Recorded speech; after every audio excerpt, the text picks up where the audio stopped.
سر باش ما تمرضوش وليداتي ليا في البرد بالمرة. ماكلة ودواء مهمة لهشاشات العظام وكتقوي المناعة، وحتى تسخن حتى الصدر بالنسبة للناس اللي عندهم الكحة والسعال والرشح وضيق التنفس.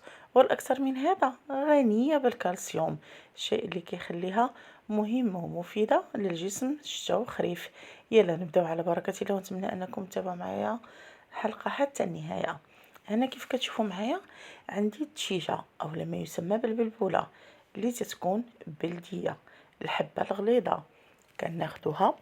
وبالنسبة للبلدية راه الوقت اللي كطيبوها كتجي ألذ وأحسن وأفضل من الرومية، هذه من جهة.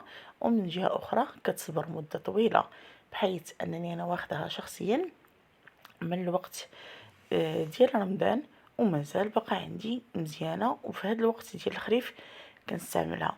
غادي تضيفها ليها ثيفاء أو لما يسمى بحب رشاد، قياس واحد معلقة كبيرة في حالة إذا كان البرد وكانت الشتوى. ما تنسوش بأن الدفاء أو حب الرشاد غني بزاف بالكالسيوم.